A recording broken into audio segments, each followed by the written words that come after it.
We're going on breeze out of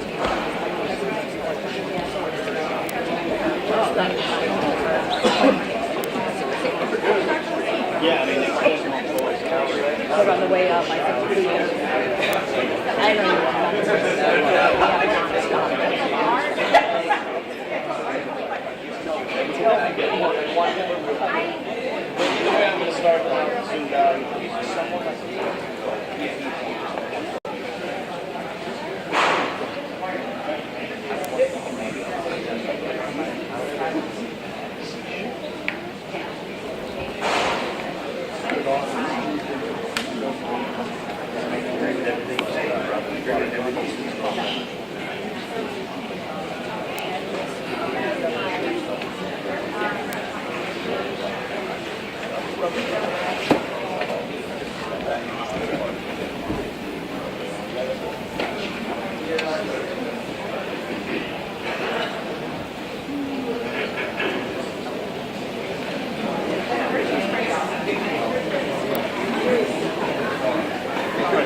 We're joined by Kevin Guthrie, our Florida Division of Emergency Management Director, which people of Southwest Florida are familiar with. Unfortunately, every time I are with people that are involved in disaster, I say thanks for what you're doing. I hope I don't see you next summer, so we'll see. Well, we are in hurricane season, and that's part of the reason we're here today. We have our great Senate President, Kathleen Pasadomo, from just south of here in Collier County. Ruben Rodriguez is the district manager for the Home Depot. And then we have Representatives Jenna Persons-Malika from Florida's 78th House District. So June 1st kicks off hurricane season for the Atlantic region. And of course, we are in that. People can say there's going to be a lot, not a lot. People always have their predictions. Look, we prepare for the worst and hope for the best. So it doesn't matter what the forecast is. A lot of them aren't right. If people said that we're not going to have one, we would not just not do our job. We would be ready to go. So we are going to be prepared. We have put a lot of emphasis in this state on recovery, response. I know when Ian came, millions and millions of people restored on power across the state within a matter of 48 hours. It was the fastest restoration that you've ever had in a major hurricane in American history. Of course, we worked hard to get supplies, bridges working, all that, and that's just something that we take pride in, and so we'll be ready to do that. And there are certain things that your local government will need to prepare for and execute, and then, of course, the state, we have a role, and we try to lead. We don't typically depend on the federal government for anything because we figure that's not a place you want to be, so we do that and really lean in forward on it.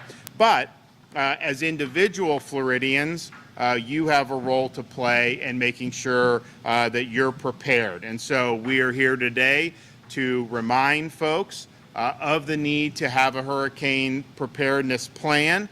Make sure that you understand the needs of children, seniors, and your household pets in particular.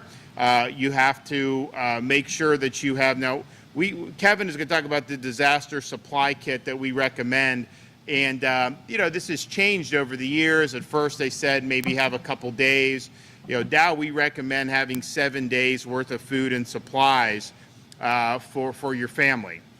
And, yes, you didn't need 7 days in 98% of the parts in Florida, but we got stuff out much quicker than has ever been gotten out. I mean, when you had those people coming to get the water and the stuff in the lines, usually, I mean, Kevin can correct me, but I don't think that's usually done between 3 or 4 days after a storm. It's usually after that. We were much quicker on that, and that's great. But you never know what logistical hurdles are going to happen. You never know what infrastructure damage can happen. So having that 7 days is really important. Your kit should include, of course, a lot of water.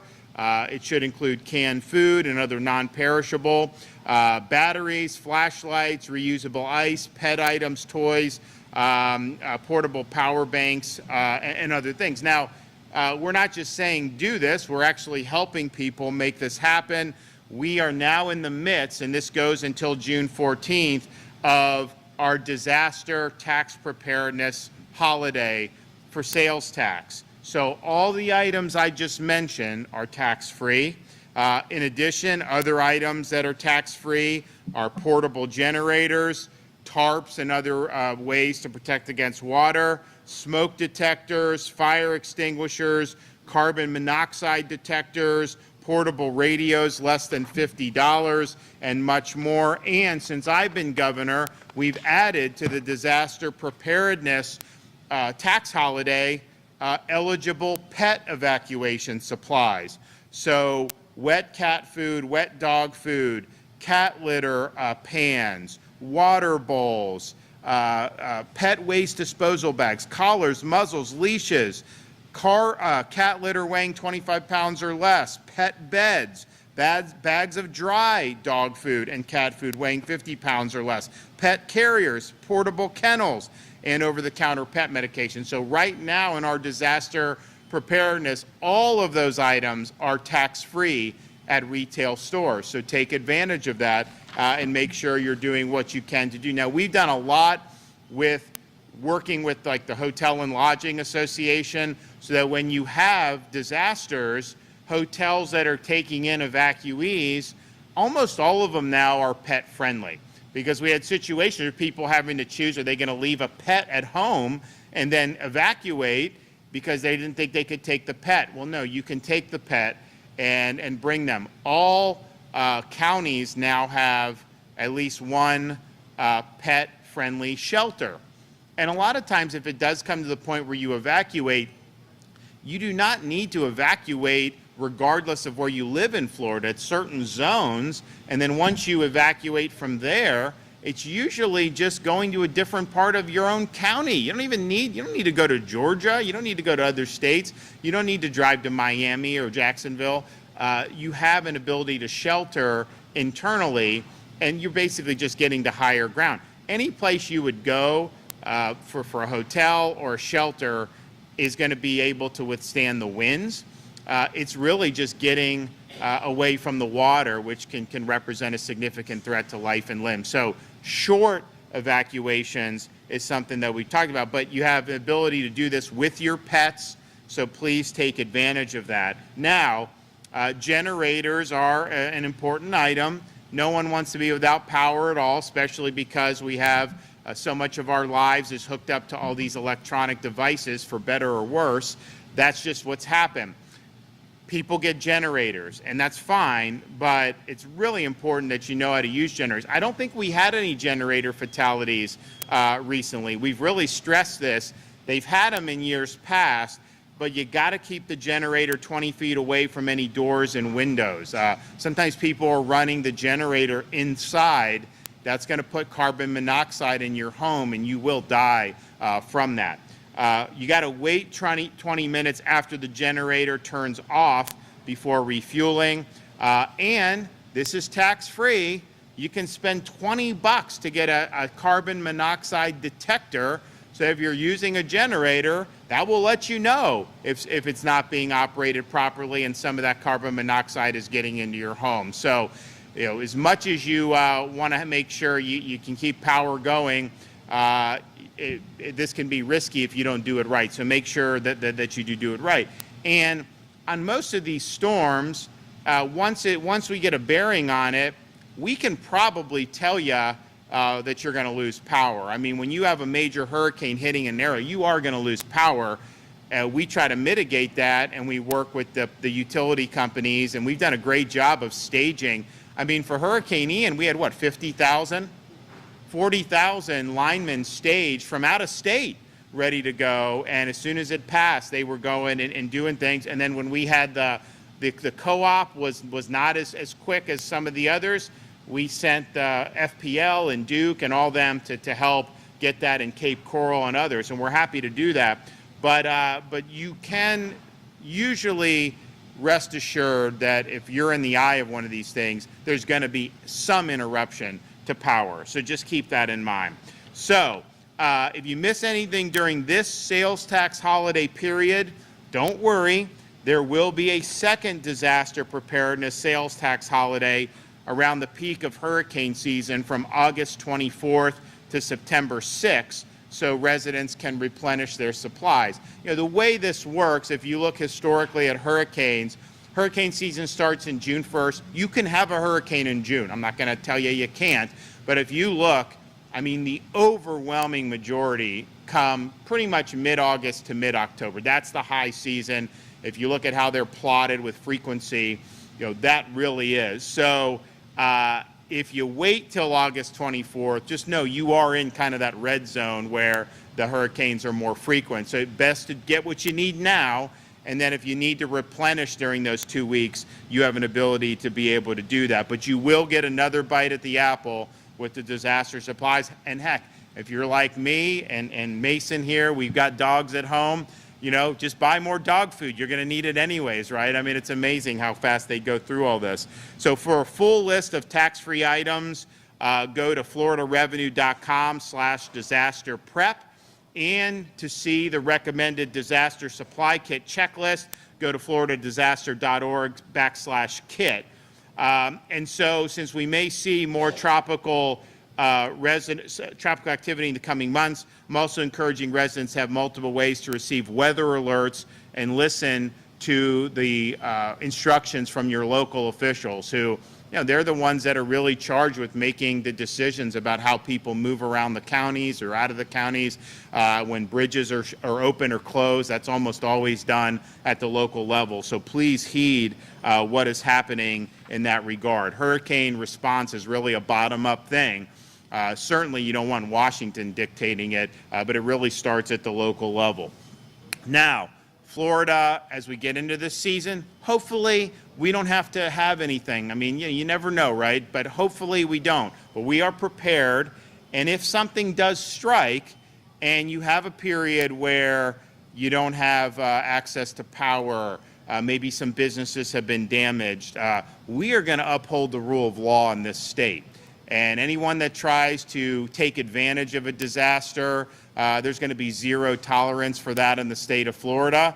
We're not going to let you loot while other people are suffering. So just understand, don't try it here, but if you do, we're going to throw the book at you when you do. Our newly revamped Florida State Guard is also going to be on standby. They helped during Hurricane Idalia. They weren't up and running for Hurricane Ian. Now we've beefed it up, and so we've got a lot of folks in the State Guard that we can deploy. That's different than the National Guard. It's our own baby. Federal government has nothing to do with the Florida State Guard, and we will use that to be able to help Floridians. Now, Director Guthrie has traveled the state this month meeting with local officials to prepare for the upcoming season. We've also made, of course, historic investments in hardening infrastructure. We've provided massive amounts of money for grants in the My Safe Florida Home program, so people have been able to fortify their own homes, which is something that's important. And what you notice in these storms, the stuff that's newer construction, you know, it withstands the wind very well. They do a good job with that. People that have made improvements, it does pay off. There's no question about that. So we're proud to have played a role in helping people to do that. So now's the time to do Home Depot. There's a lot of stuff you need. I know there's other places that sell stuff, so please take advantage of it.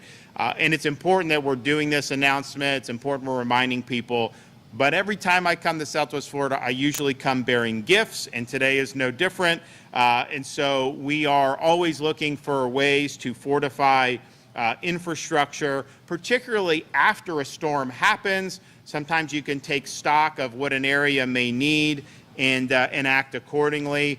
I have a fund that the legislature replenishes or has been replenishing every year called the Job Growth Grant Fund. We do it for workforce development and for infrastructure projects. So if a county submits or a city submits saying, hey, we want help with this road, I can do that. They say we want help with a welding program, I can do that. And so a lot of people ask for money, some are meritorious, some are not. We have dispersed almost $25 million of Job Growth Grant Fund money since I've been governor to hurricane-impacted communities. So we did Hurricane Michael after the Panhandle, and the Panhandle after Hurricane Michael, and then we did Ian here in Southwest Florida. So today's announcement is building off that record of success. So I'm proud to be able to announce today that I'm going to be awarding $7.5 million to Lee County to help rebuild and enhance the shrimp dock at San Carlos Maritime Park. This dual-purpose facility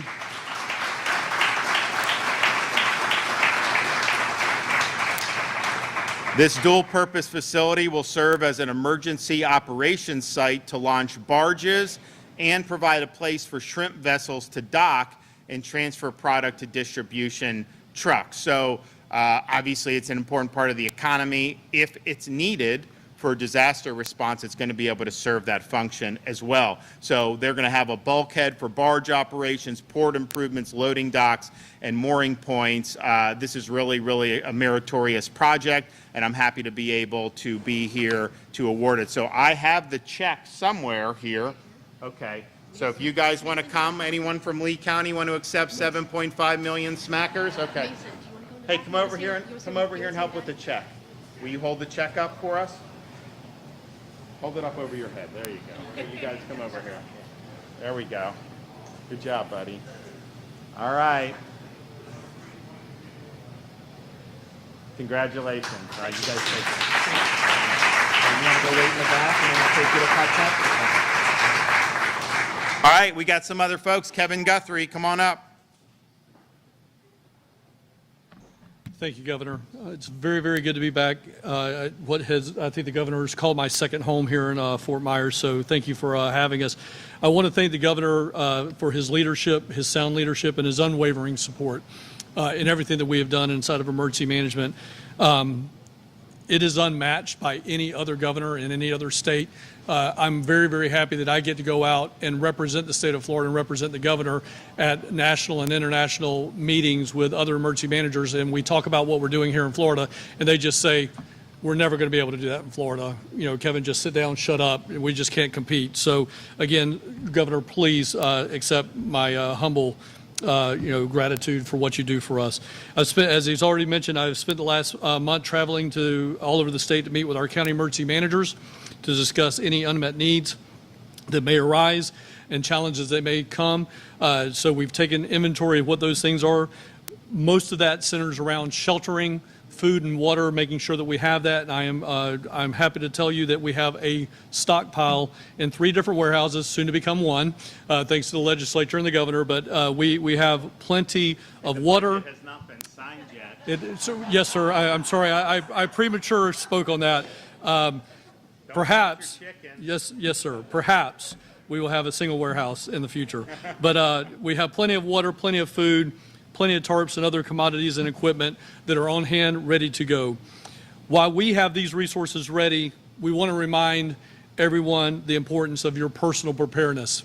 We cannot be successful inside of your home. You have to take accountability for being successful and being ready inside your home. So to do that, we have 5 simple steps that we want everybody to follow. The first of these steps is to make a plan. The governor's talked about that this morning. You need to make a plan for everyone in your household, to include pets. The second thing that you need to do is build a disaster supply kit that includes at least 7 days worth of supplies. Again, as the governor's already alluded to, we're asking you to be ready for 7. If you live in a more remote area where there are miles of lines that are going to have to be restored after a storm comes through, then you may need to increase that. Again, if you're in an urban core setting, we have never been less than 2 days out with food, water, and supplies. And Hurricane Ian, again, underneath the governor's leadership, we were there in 12 hours. I had people within Lee County government say, I cannot believe you're already here. You know, you don't have to be that fast. And I said, no, we're always going to be that fast. So again, please make sure you have those 7 days of supply for every member of your household, including your pets. As the governor has mentioned, this is the first of 2 disaster sales tax holidays. So now that you have your plan and you're ready to go, you know what you need, start to build your kit. There's a table up here on some of the things that you may want to include in your kit, but again, make sure your kit encompasses everybody in your household with those necessities. The third step is to know your evacuation zone and know your home. Please, Floridians, we have, I believe, 1,200-ish a day individuals moving into this state. Please know that your evacuation zone is not your flood zone. Those are 2 separate and distinctly different things. So please make sure you know your evacuation zones. In Florida, they typically run from A through F. They're a single letter, not a double letter, much like flood zones are like A, E, and VE. So make sure you know your evacuation zone. Make sure you know what year your house was built. Typically, if it was built after 2004, it is rated to the Florida Building Code, and therefore, as the governor's already said, you may not need to evacuate due to wind. You may only need to evacuate because of the evacuation zone that you're in. So know your home and know your zone. Fourth thing we want you to do, this time of year, we want you to start, halfway on your gas tank or your electrically charged vehicle is empty. Go ahead and fill that up. Why are we asking you to do this? There's always a run on gas. As much as we will get up in front of people and say, do not make a run on gas, it's going to happen. But if we keep everybody at halfway full as a new empty, we're going to cut down wait times in half.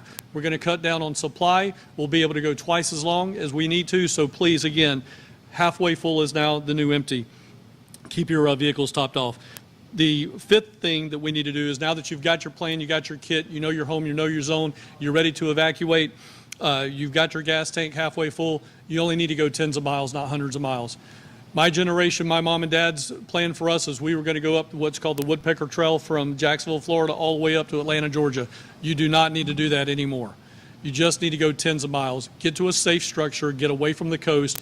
We want to save lives, but we also want you to stay, and the governor's firmly committed on this, stay in your community. We want you going to your houses, your churches, your community centers, your doctors. We want to keep you local. We don't want you going hundreds of miles away, so please make sure you do that. Again, all of these things that I've just referenced to are on our floridadisaster.org webpage.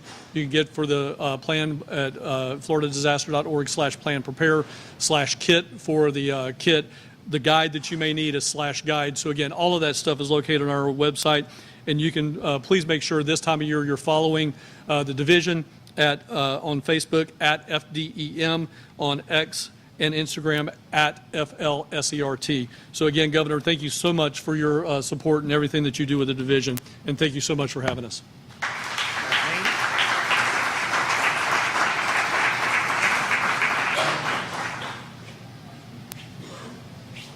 Good morning. Good morning, Governor. Thank you for once again coming to Southwest Florida.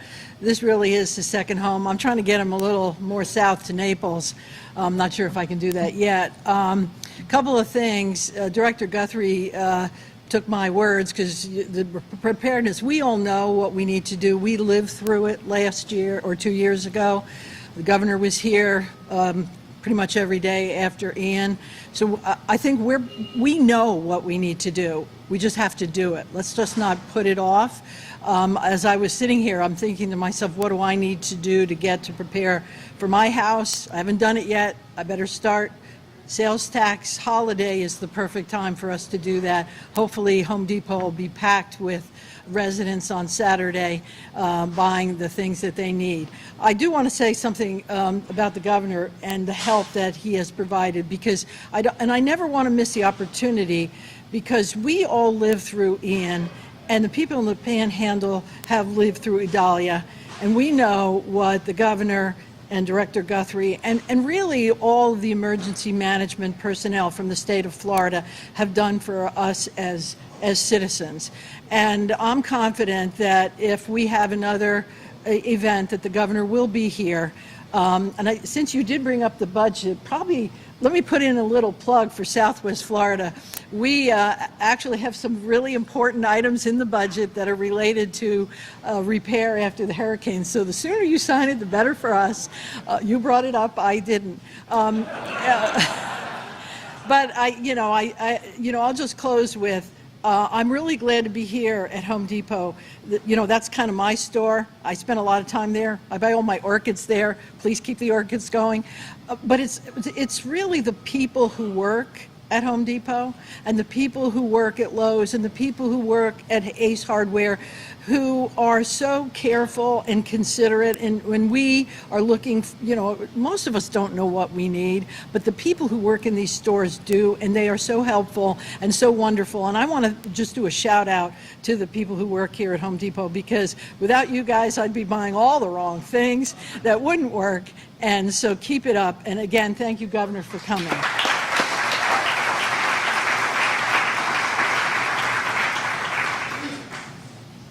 Good morning. Thank you, Governor, for being here. My name is Ruben Rodriguez. I'm a district manager with the Home Depot. I've been with this company for 24 years, and I've lived in Florida for 35 years. During this time, I've seen a lot of hurricanes and storms that have come through. I've also seen the help of Home Depot serve our communities and each other in every single time, and all the associates that do a great job doing that. Floridians, it is never too early to prepare for hurricane. We've heard it a few times up here. We don't know when they're coming. Yes, there's a bell of them, but it's never too early to prepare, and we're here to help you in everything that you need. We encourage families to assemble emergency preparedness kit with essential supplies to put the best position possible in advance of a storm, made up of batteries, flashlights, a first aid kit, and bottled water. My family has one and is ready. In the past, we've used our generators, tarps, more than once, and luckily we had them. In the times that we didn't need to use them, we're still lucky that we had them prepared. It is very important to take advantage of a Florida tax-free holiday. Basics that you'll always want to have in case of an emergency include an assortment of batteries, flashlights, and lanterns for every member of the family. Other basics include a first aid kit, duct tape, weather radio, and bottled water. Additionally, if our communities need to recover from a storm, we have a plan that too. Our Home Depot Foundation has pre-fortified our various nonprofit partners with recovery supplies so they can quickly assist Floridians after a storm. With more than 150 stores in Florida, we're ready to serve our customers and neighbors before and after disaster strikes. And of course, we are happy to add extra help here during our Florida tax-free holiday. I want to thank you again, Governor, Senate President Pasolino, and Representative Person Malika. Thank you for being here and joining us, and I'll swing it back to you. Okay. Thank you, sir.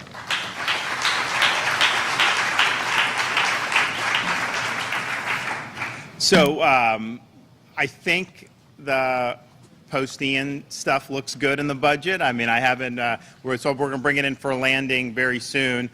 So we're going through all of it. And it's, you could be in a state that was hemorrhaging money, unfunded liabilities, massive problems, massive tax burden. And yet in Florida, we're the second lowest per capita tax burden in the country on a state-by-state basis. We have now the lowest per capita state debt in the entire country of all 50 states. We've paid down almost, I think we're going to be, after this budget, we're probably going to have paid down close to 30% of the state's total debt. From the inception of the state of Florida till the present, everything that had been racked up, we're chopped off 30% of that very soon, and the legislature basically has funded one of my requests, which is let's accelerate this debt repayment.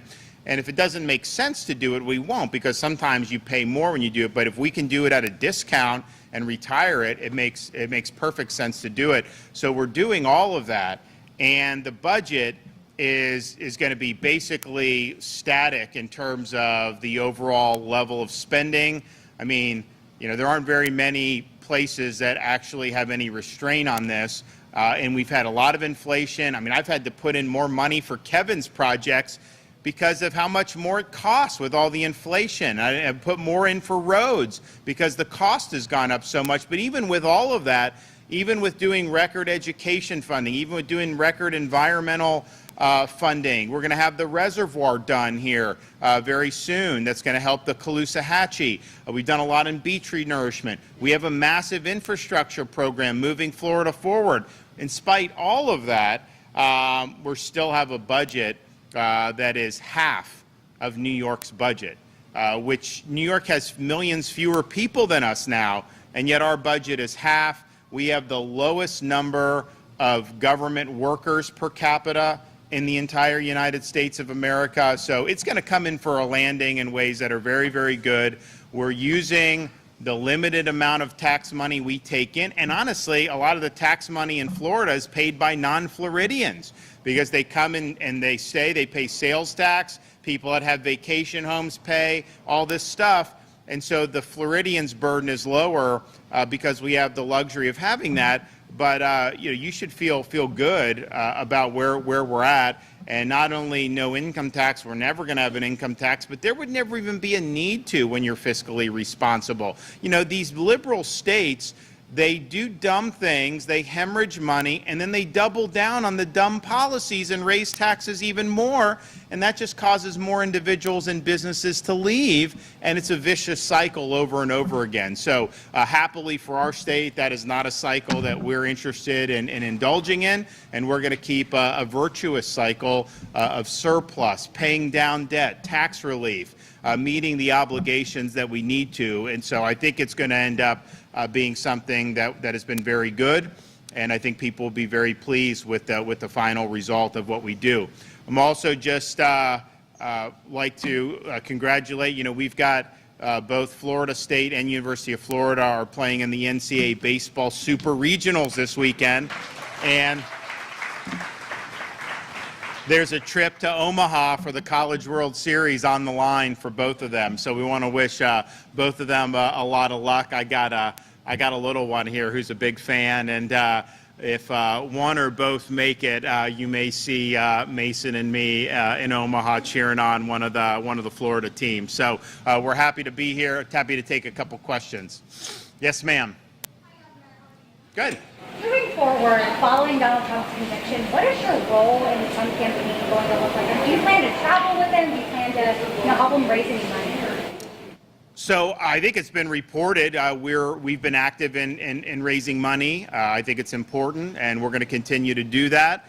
I don't think that in this state there's going to be much of a campaign because we're now a solid Republican state. We weren't when I became governor, but now we are.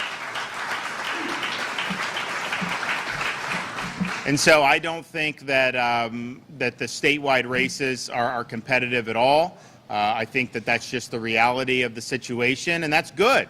We're proud of what we've done. When I became governor, I think there were 300,000 more registered Democrats than Republicans in Florida, and we had never in the history of Florida ever had more registered Republicans than Democrats. Today, 5.5 years later, we have 930,000 more registered Republicans than Democrats. Nobody can match that. And so that's just the reality that we see in terms of politics.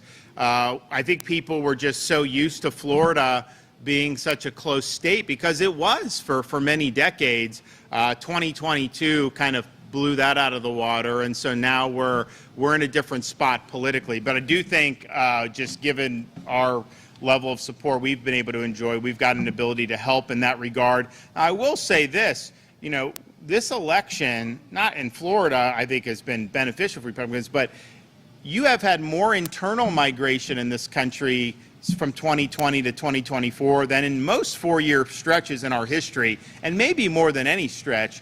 And so how many Republicans, we have all these new people, how many of them came from Michigan, Wisconsin, Pennsylvania, some of these key states? And I don't know the answer to that, but I think that you're likely to see some of the states maybe behave a little bit different than 4 years ago, because I think the electorates have changed pretty significantly, respectively, for a 4-year period. It's usually very stable, but I just think that, and you had Fauci up there with that circus yesterday, but I mean, his policies really became ingrained in some of these blue states, and it just destroyed the quality of life there, so people fled.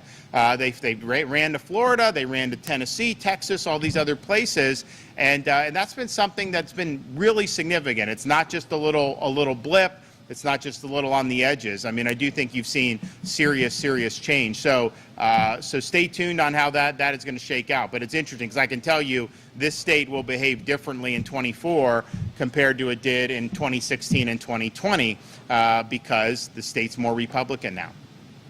Yep. Are concerned with this new rule when it comes to determining voter intent on a ballot. Can you talk about the changes and why you feel they're... What are they concerned specifically about? So they're worried about inconsistencies in the new rule. So could you explain the new rule just so there's clarity? Well, I had not. This is the first I've heard that people have raised an issue. I mean, I didn't hear in the legislature. I mean, it was a pretty. I mean, Kathleen, do you want to say anything about that? Well, if you want to, I mean, you guys wrote it. Okay. I think it's going to be fine. I really do. I mean, I think that the fact of the matter is elections are decentralized. They're done on a county-by-county basis. The state oversees, and we have a supervisory role. Of course, we enact policy that the legislature passes and the governor can sign, but ultimately that's got to be implemented on a local level. And like, for example, we've seen in the past, Broward County, for example, they run elections differently than you'd run them in Lee or in Sarasota or in Okaloosa. We've, I think, corrected that to a large degree, partially because we now have in Florida an agency in the state level, not the local level, that's sole responsibility is to investigate and prosecute election crimes. So you've now seen over the last few years, you've seen illegal aliens prosecuted in Florida for voting. And honestly, like some of these, now, I mean, they need to be held accountable, but some of them were in Broward, and the people in Broward were telling them that they had a right to vote, even if they're a foreigner. No, that is not the law. That's never been the law in Florida. But now we have an ability to hold people accountable. So it's had a huge impact on that, because I think there were pockets of the state where you can kind of do what you wanted and no one would be held accountable. That's changed now. We have a new sheriff in town, and we have run for 2 consecutive cycles, 2020 and 2022, the most efficient and transparent elections anywhere in the country. And just think if we were sitting here 24 years ago saying that, people would have laughed that Florida elections would actually be run efficiency. So I think the 24 is going to be even better than we've done the last 2 years, and I think the changes that... Well, look, these are tough things. I think when it happened, I said, we're here, but we know that 2 weeks from now we'll be here. We know 4 weeks from now there probably won't be very many national TV cameras here anymore, but the recovery is only just beginning. And this is something, and in some instances, takes years. You know, it's interesting. I remember after that, the storm hits, you had CNN, all these people, they came down to Southwest Florida, and they were just trying to create conflict. They were not trying to accurately report. Well, they start asking, and they're trying, and people are like, no, you know, we appreciate the quick response, you know, and people weren't complaining, and so they just left after a couple days. I mean, 72 hours after the storm, you couldn't find a CNN camera if you had a search warrant in the state of Florida. They were gone. It was just not, because there wasn't the narrative, and that's what they were trying to do. So it's interesting. So people kind of outside of this community, it didn't get a lot of play, maybe 3 weeks, 4 weeks, a month into it, but the work continues. And so I think the fact that I'm here today, almost 2 years after the fact, awarding $7.5 million shows that in Florida, we understand at the state level that some of these things are long range in nature. Yes, we were happy to fix Pine Island Bridge. We're happy to get Sanibel Causeway back. We're happy to do some of those things, and they're important, and you need to do them.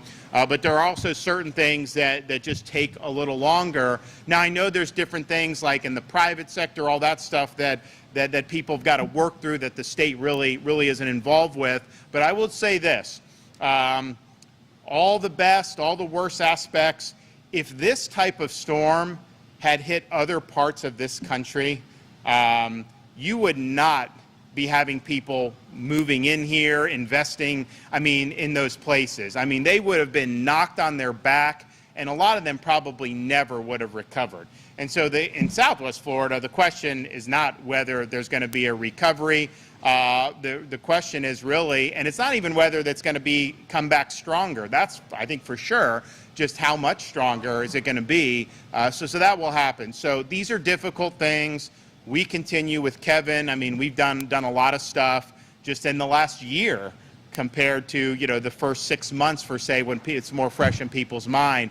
But I think all in all, if you look at how this happened, if you're a resident of Southwest Florida and you could have been in another part of the country and have that Cat 5 hit, I think you'd had a lot more problems. There's no question about that.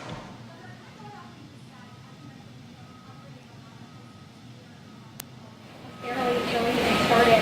Is there anything that worries you when it comes to us getting COVID down? Anything that keeps you up at night and you think about, people still being displaced or not having rebuilt their homes? You want to talk about some of the things? And I think it's clear I didn't exactly catch all of your question, but piggybacking off what the governor just left from, this area, based on my experience, and I was at Hurricane Michael with the previous governor. We're about 3 years ahead of where they were at in their recovery. So you are almost at the 5-year mark here in Southwest Florida, and that goes back to not only the things that the governor did, but just the individuals that are wanting to take an active part of their recovery and get those things done. When it comes to being, is there something that I think you said, is there something that keeps you up at night and things of that nature? I will tell you, we prepare for every kind of disaster in the state of Florida. We have, I think, somewhere around 15, 16 types of risk and things that could happen in Florida, and we prepare for every one of those things, whether it's a nuclear power plant issue all the way to a Cat 5 hurricane. We prepare for the worst, and you've heard the governor say this time and time again. We prepare for the worst, and we hope for the best. The worst situation for us is going to be an 04-05 season all over again. Are we ready for that? 100% we are ready for that. So that does not keep me up at night. What probably keeps me up more at night than anything else is what we've talked about here today, and that's everybody being ready for their one. I need all residents to be ready for their one. The governor physically cannot go in your house and prep you for what you need to do. You need to be ready. Your local governments, and I speak with Lee County a lot still to this day. I speak with other counties. We just finished up that statewide tour. Counties are ready. Cities are ready. The state government is more than ready and prepared. We need folks to be ready.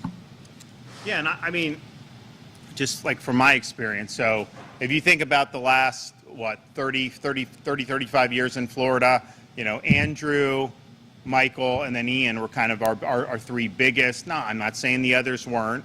Charlie was big, but I think Charlie was like this big and Ian was like this big. Big difference. So that hit Homestead in '92, and you would not have wanted that to be the response to Ian. It was total chaos. There was really no coordination. I don't even know, the state did very little compared. Certainly nothing compared to what we do now. So it was a time of just, it was really, really bad. So fast forward, that's 1992. I remember being down, because, Homestead they had different things going on, and Andrew just stopped all that in its tracks.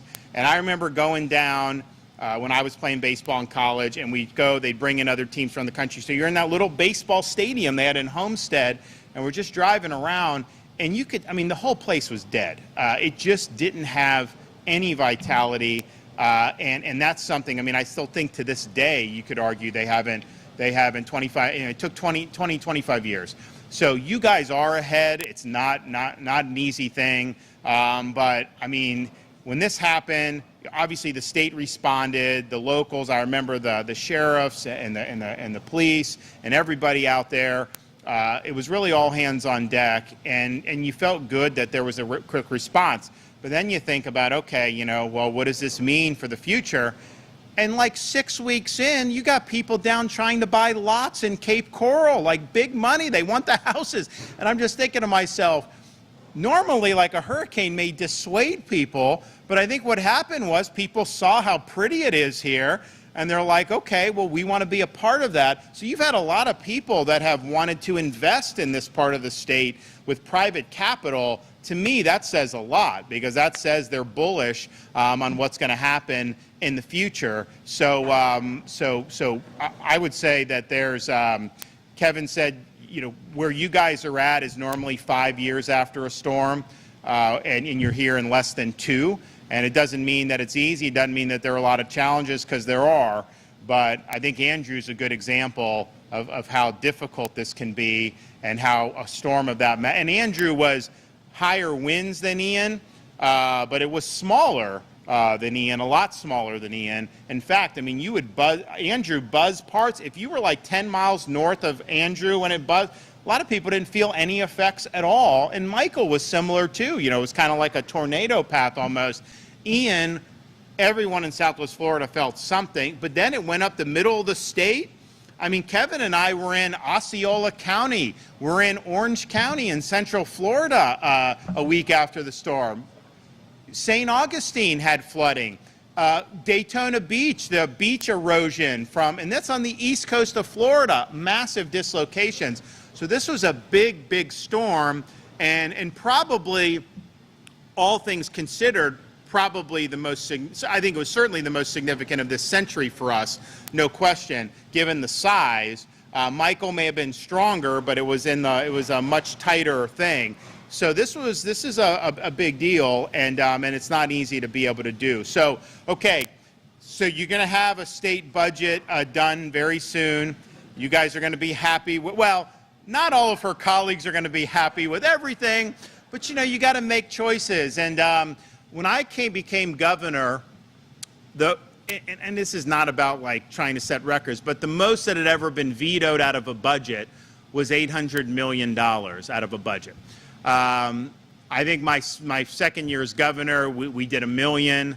Then I think we did a little bit more next year. But then I think my third year as governor, fourth year as governor, we vetoed $3.3 billion. That was like 3% of the budget.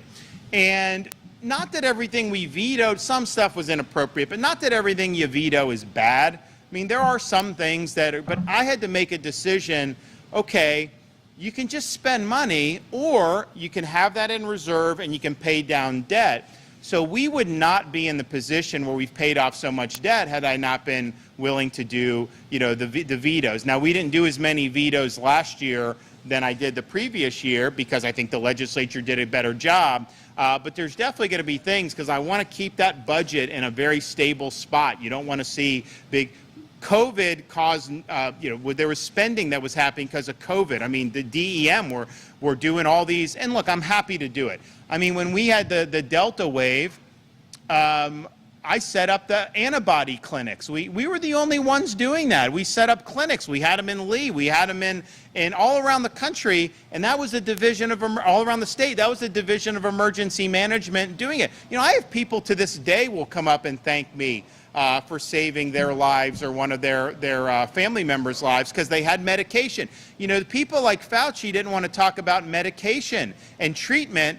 They just wanted to talk about social distancing, wearing a mask, and then doing mRNA shots. But a lot of these people had taken the mRNA and they were still getting infected. So give me a break. You got to treat people. So we did it. But, you know, we had to put up the money for that. We've had to put up money for the hurricane recovery. And I'm happy to do all these things.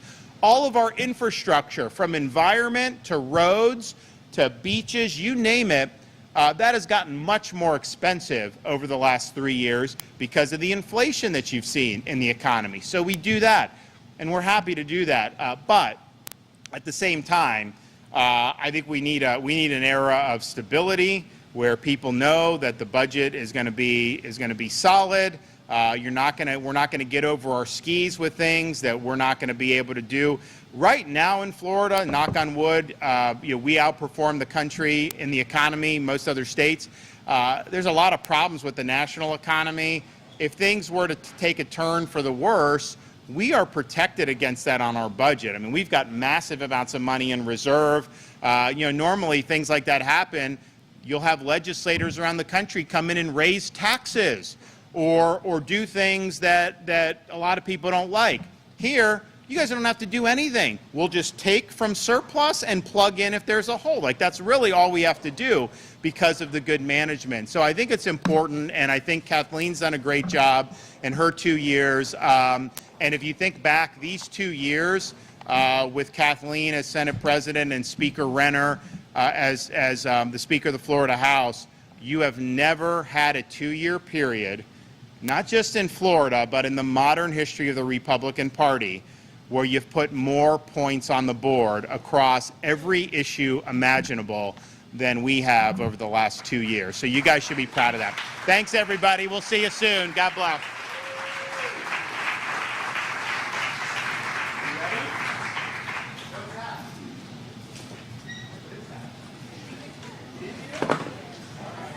Thanks, guys.